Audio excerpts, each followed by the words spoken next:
celebrating the Canadians of the African, Caribbean heritage. What time is it? It's time to teach with the African Canadians.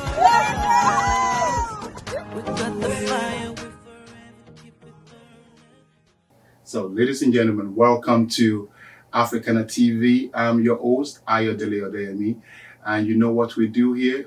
We amplify, we shed more light on our stories that are not being heard on the main media.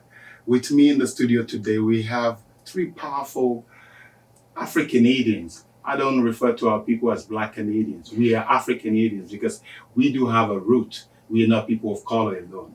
And you know, it's a popular face. People know him. And I do tell him it's my brother from another mother. This is MLA Jamie Moses of the St. Vital constituency. Right. Did I get it right this time? Right, yes. Thank you very much. And also in the building, we have a great veteran. You can see without telling you, look at those decorations. That tells you that if someone is telling you, we don't have Black contributors during World War I, II, III. Don't worry about it. This is life, and they are here. Sir, my name is Andre Sheppard. Your title again, it's so big, I can't call it. Please, address yourself for me, It's please. a Petty Officer First Class Andre Sheppard, retired. Wow, that's a huge one. I'm going to have to Google that. I ask Alexa, please tell me what that means. Because that's a big title. And also in the building, we have the president of the Black Chambers of Commerce, the first of its kind in Manitoba, maybe first or second in the entire Canada. In the house, Dr. Zita Somakoko. Welcome. Thank you. All right. Be here. Thank you so much. Today, I will want to go and dive straight into this. If you have any questions, you have concerns, you have suggestions, please make sure to like, comment, share, and drop your comment, your question, your suggestion into our box. We would love to hear from you. I want to start from, you are the reason why we say this today. We remember them. Your lives have served this great country. But we've not seen enough of you on the screen or around the school telling the story that we were part of the history that brought peace to Canada. Can you tell us a little bit, take us back when you served, what you did, and your likes, the likes like you in the military? So to give you my history, I started out Halifax, Nova Scotia. I joined in 78. I joined in the cadet program. From the cadet program, I went to the Naval Reserves. Naval Reserves to the regular Navy, ended up being posted to the West Coast. From the West Coast, I ended up in Winnipeg. I still don't know how I got here, but it's being in the Navy, there was no water. And then I realized in the flood of 97, there was a water. I felt at home again. Okay. So I ended up retiring here in Winnipeg. Part of my big mission in life since retirement was getting that Canadian Black history out there. So I started with going to different schools, making the presentations. In National Defense Headquarters, Ottawa, there is a display wall 8 feet long that has 300 years of Canadian Black history in the military. 300 years of Canadian history. So we've had that. Yep. So we've had that wall here in Winnipeg a number of times. Now on that wall, you're looking at going back as far as Matthew DaCosta. Matthew DaCosta being the first free Black man known to come to Canada as an interpreter for Samuel Champlain. And then it goes right on up to the War of goes up to the War of 1812, Black Loyalists, talks about the Jamaican Maroons that came to Canada. You're looking at Richard Pierpoint in the War of 1812. Talks about William Hull, first Black man to get the Victoria Cross. Wow. And he got that for his heroism while he was sailing with the British Navy. And then it carries on up number 2 Construction Battalion, first and only all-black battalion in the Canadian military. Sorry, sir. I have to interject. You said the only. So we did have a black battalion. So back during World War One, blacks were not allowed to join. It was said that it was a white man's war, and black people were not allowed to join. So as the war was going on in about, I believe it was 1916, the Canadian government realized that, hey, we need more men to go to war. Okay. So they finally opened it up to black men to join. So in the number 2 Construction Battalion, that's all they were is construction. They were given shovels, pickaxes, but they weren't allowed to have weapons. So they went over to Europe and they built bridges, built roads. They were with the France forestry, and that's all they were allowed to do. So they were made up of Canadians that joined. There were some black Americans that came up and joined. From the Caribbean, there was a number of men from the Caribbean that came and joined, and they all went overseas. When they came back on a separate ship from the white soldiers, Wow. and no fanfare. So when they came back, nobody knew they were coming, landed, off they went. No honors, no awards, nothing. I'm going to ask you, Jamie, what do you see? How do you think this history that was made could really be brought to limelight? Now that you're serving and you're representing us in the legislative building, you just heard that. No fanfare, no celebration, nothing. And I still believe that still goes on till now. Mm-hmm. I've worked with the biggest media platform. I've seen over the years that I've been in Canada, nothing really. In fact, 2 years ago, there's a big row on the internet that black were not part of the history of veterans. And we all took to social media, everybody debating about this. And now you heard it. What do you think could be done?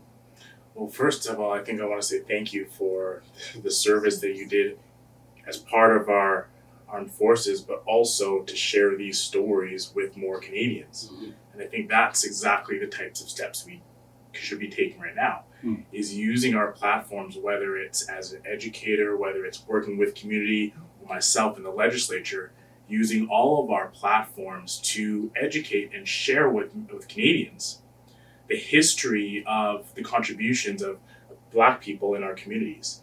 The contributions have been great, as you said, hundreds of years. Mm-hmm. Of Black 300. 300 years of Black people serving this country. And that should not only be noted, but celebrated. Mm-hmm. And so for us, it's our job now to share those stories. But also on top of that, it's about making sure that the contributions of people today aren't getting ignored the same way they got ignored generations ago. Right. And highlighting those things that are happening today, those accomplishments, so that we can continue to build off of all of those for the next generation. Building off those great foundations that you, like you, have made for this land. That would take me to Dr. Zita. You being an advocate, in fact, I would say you solitarily pushed me to make sure that we have this, that what is happening, we need to talk more about our own people. Mm-hmm. We remember them. Do they remember us? Are we part of them? Mm-hmm. What really prompts you? Where do you think this could go in the next few years so that our own children will be proud of the history that we are celebrating today? Thank you again. Thank you so much. In my culture, I would say thank you, Papa, for being here. We enjoy everything we enjoy today because of your sacrifice. We celebrate you. We are grateful. And that is my motivation in everything I do. I tell people I am who I am today because many have bled, died. I'm walking on dead bodies. Mm-hmm. I'm walking, my feet are soaked into my ancestors' blood, not only from Africa, crossing the ocean, walking from the United States, crossing into Canada, all for one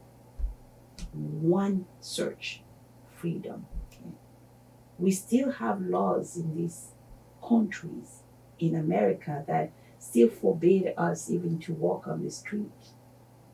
But we are walking because we don't have the right to say I cannot walk because you made that possible. Dr. Zita, let me quickly interject. You said you still have laws that forbade blacks from working in some areas or for working. Which one? Well, even for living. Now they don't tell us you don't have the right to buy a house here. What they do is systemic, right? Right. They make it so that we cannot afford to be there. Or we will say, oh no, this is too expensive, and then we walk on the other side of the road, right? Or the one that are actually forced, even here, right here in Winnipeg, they are neighborhoods. If you are the only black, I lived in a neighborhood when I was the only black. They refused for my children to go to the school across the street. So this has always been, the system has really not changed much. Is that what you're saying? I'm saying that there's a work to be done. Okay. And we have no right to fold our hands and not build on the sacrifices that were done for us. And for us to sit down and fold our hands and say, well, I'm too tired, or I'm too depleted or angry, then I can't move. What about Papa? He could have done that. True. What about the one that died? They could have done that. True. They could have stopped. You know what? This is the way it is. No, the status quo is not. All right. I'm going to ask you, sir. Has there been any time that the likes of you, that are black veterans like you, have been honored nationally or maybe provincially, have been called to Hall of Fame for your work done? And have you been enjoying the same thing that other veterans that are not blacks, like white veterans, have been enjoying? Asians, even. Asians now. So I was telling my staff today that I got the phone call and I'll be coming here this afternoon. And I said, what it is, it seems like that I'm the only black veteran in Manitoba. Wow. And the reason why I say that is because a lot of the black veterans that are in Manitoba, that are a lot of retired servicemen, that's it, they're retired. They backed away from that life. You go to my house and I have a Navy trunk. So over 36 years being in the Navy, you open that trunk and it's loaded with souvenirs, stuff that I have in there. A lot of guys, a lot of those of us of color get out of the military and they give everything away. I'm done. Uniform's gone. I did my time. I am now a civilian, and that's it. And they don't do anything more. And I think that's because we did our time and we just don't want to be. We want people to know who I am as a person, not as an ex-military member. But on the contrary, those that are not blacks are enjoying some kind of fame, enjoying some kind of recognition. But you also find there's a lot of them that don't. Like I work in the veterans organization.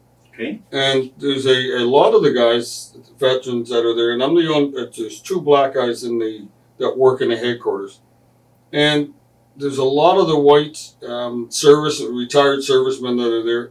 That once they got out, they handed everything back and said, "Okay, I'm starting a new life as a new person, and anything to do with the military that comes up, they don't do anything with it." Me, on the other hand, and because I'm the type that I want to get our story out there, I am. As soon as the phone rings, I'm ready to go.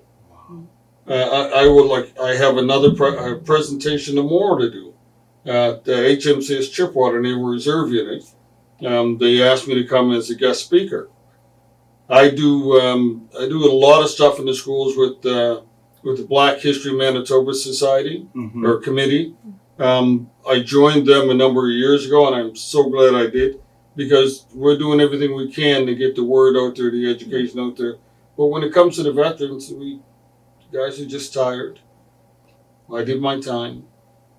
Thank you, but now I'm walking away. Honorable Jamie Moses, are there any provision from the government to encourage like a fund that will support and encourage our veterans generally, especially those that have been maligned and segregated to the see how hard it was for them to even join in the first place. And after service, they will not that's why most of them are back. Is there any provision on and what do you think your office and people like us could do to really encourage our retired veterans? Yeah, it's a good question. And I think that, provincially, we have a provincial military envoy, a representative MLA, who's responsible for that. Most of those, the military issues fall to the federal government, so we have to reach out to one of our MPs to address that. Okay. But what I will say that one of the most important things about what you do is that representation piece. Is the fact that by you going out there and sharing your story and being that example, it allows and enables other people to say, hey, yeah, a career in the military, serving a country is possible for me. I see other Black people doing it, and I see it as something that I could do in the future if I choose to. Without that type of representation, a lot of people might say, this is not for me. This is not for someone like me. Exactly. And so it's really important that the role you're playing right now, and that even more people step up, so that more people can be aware of the opportunities that they could do to serve our country and fulfill their goals within their own lives. Sorry, I just wanted to put my last 7 years in the military. I was a Canadian Forces recruiter, and what we did, I did a lot of Navy recruiting, specialty recruiting for educational programs, but we also had all the Black recruiters in Canada got together in Halifax, and so that in the Black community in Nova Scotia, they could see that face in the different uniforms. We had Army, Navy, and Air Force. They got to see us in uniform and knew that, hey, this could be you as well. Right. And the unfortunately right now the Canadian Forces is, and I look at it and saying that they're on hard times, and they're having a hard time reaching out because they're forgetting the basics. You put those of color in uniform out in their communities, and you're going to get the word out there. You're going to get the history. You're going to, get to the youth of today, and it's not going to be forgotten or overlooked. You just, I think it starts at the recruiting center for the military, and you get that out there, and it's we're going to get our word out there. That takes me to Dr. Zita. You being an entrepreneur and being the person in charge of Black Chambers of Commerce, are there any programs or things that you're planning to do to get our people interested in getting into services like military, Navy, maybe reaching out to them to give you or give the chambers an opportunity to really reach out to our own Black community here and there, because young men these days, I don't even think they're even looking towards joining the military. I'm not seeing many faces that are really out there. Very few of us are even learning when they're even recruiting. What do you have to say about that? Well, part of the chamber, we do have the youth chamber and the young chamber. And what we want to do is first knowing what has been done for you, knowing what has been given you. There are so many opportunities. The choice is yours to have. Okay. And that is what we our focus with our young chamber and youth chamber is that part of history. Because we know that there is this sense of no sense of belonging, right? And so that affirmation that you belong, right? And you belong because Papa have done this so that you belong. He opened the door for you so that you are welcome in this room, right? Or, you know what? This is what your ancestors have done. We got heroes, and you can be one too for today, right? Civic engagement, knowing like you need to vote, you need to engage in voting process, politics, and understand it. You need to be engaged in your community, in society, in your province, in your nation. You got to contribute. How to be a good citizen, right? Right. And so giving our youth and young generation the understanding of the importance of them being responsible and being part of this society as a whole. Not just, okay, well, rap is what I like, and maybe that's my only way of success or notoriety. No. How about serving?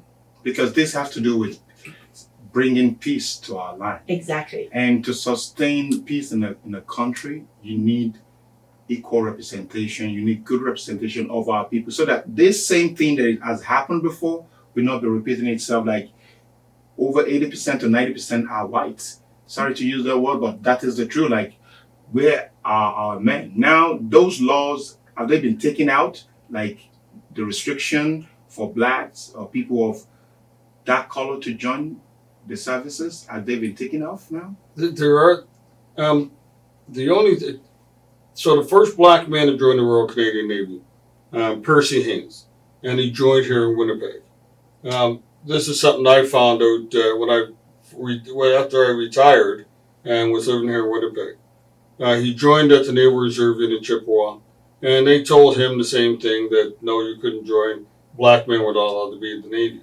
So he fought it, and he finally managed it. The member of Parliament said, yes, you can join. So he joined here in Winnipeg. Those stories are out there, but there's no one around to tell them. And one of the biggest problems that I found in going around the different schools was everyone knows the American history. They Yes. know all the American heroes. Mm-hmm.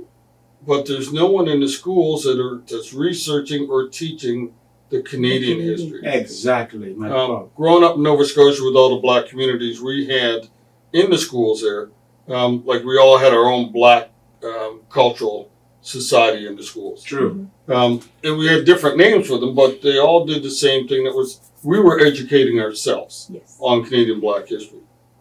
But there's not enough people, especially in the prairies, to do that. Because we're now Winnipeg, if you start looking back, Winnipeg's black population is coming to the front in the last, 20 years? True. And it's getting more and more, so we're getting more of a black community now. But you look at other provinces, and when the Underground Railroad, slavery was ending, blacks were coming up into Alberta, Saskatchewan, Ontario. Notice I skipped Manitoba, because there's very few that you can research and find that came up into Manitoba. BC, they were invited to come to BC.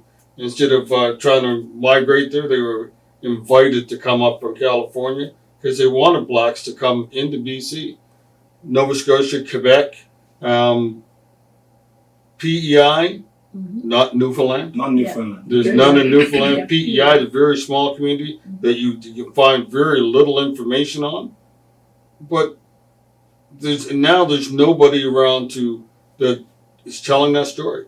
The history is not in the schools, which becomes a government thing and I know it's being worked on and being pushed to come up with that Canadian history.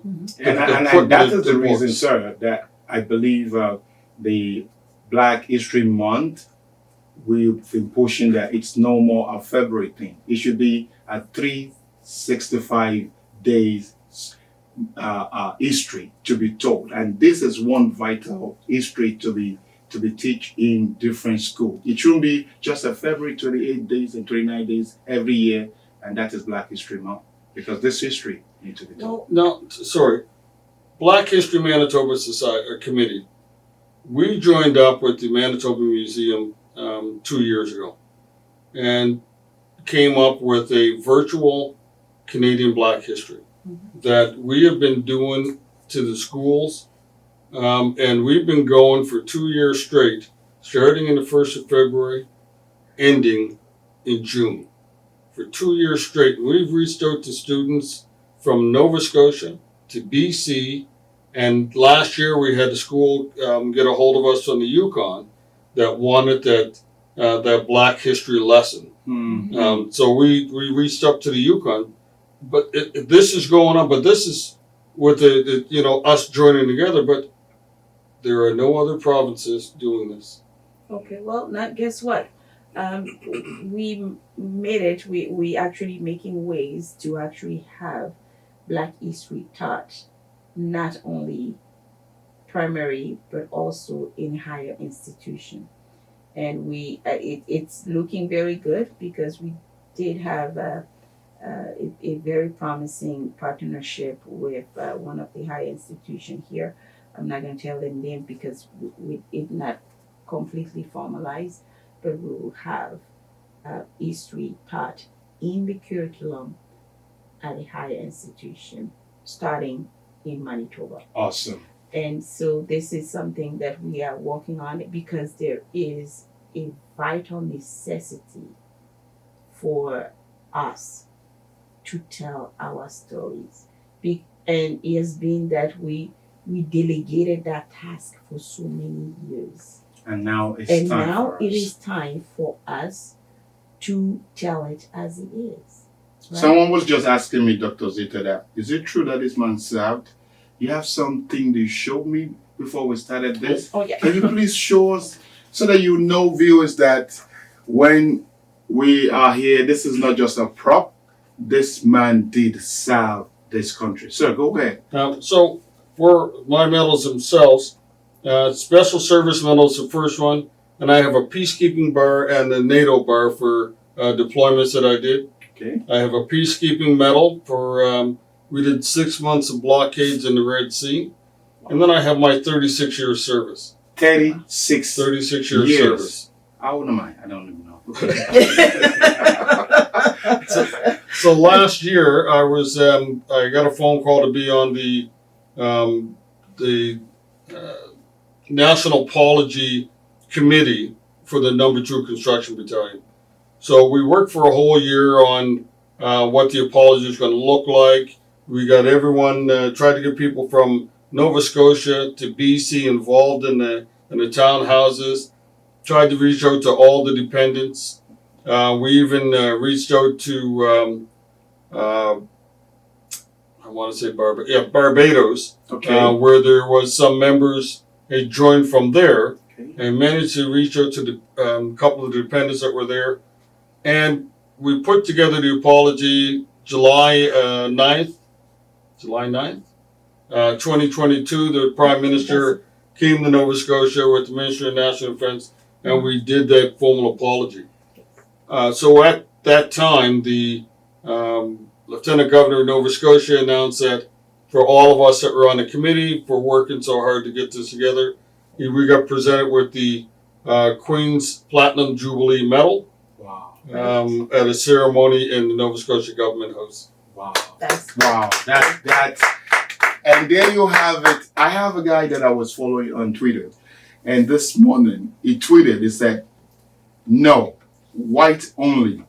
But we were at 99% young white heterosexual men willing to sacrifice their lives for their country, unlike the misleading images conveyed by the Legion, the Veterans Affairs Canada. This is the truth. And he showed a picture that's only solitary white. But today, you did not only shade or dump this into the dustbin, you just showed us truly that we've had over 3 centuries of history, 7 days, great country. And we cannot but say thank you for your service to Canada. Thank you so much for showing up and taking the history to schools. We need more like you. And for those that have withdrawn back, that we're done, they've hanged up their boots and it's okay too, but we celebrate you wherever you are. We remember them. Can we all say we remember them together? We remember them. We not only remember you just for today or going to be tomorrow, November 11th. Every day of the year, we should remember people that brought peace for all of us to live. For at the time like this, we remember countries that are going through war, a serious one. And we all know that it's not that they want it, but they just found themselves in war. And a lot of servicemen are still out there, trying to do a peacekeeping. We want to say thank you for coming to the program. Thank you for having me. And we will not take this for granted. Thank you, very much. Jamie Moses, for coming at the very shortest notice. And the instigator behind this, Dr. Zita Somakoko, thank you for coming. Thank you. And audience, we would like you to share, like, and make sure to subscribe to the page. If you have a question, a suggestion, or you have something to say about Black veterans, please do leave in the comment section. I remember yours sincerely, Ayodele Odeyemi. Thank you so much and stay blessed. Bye. Bye. Thank you.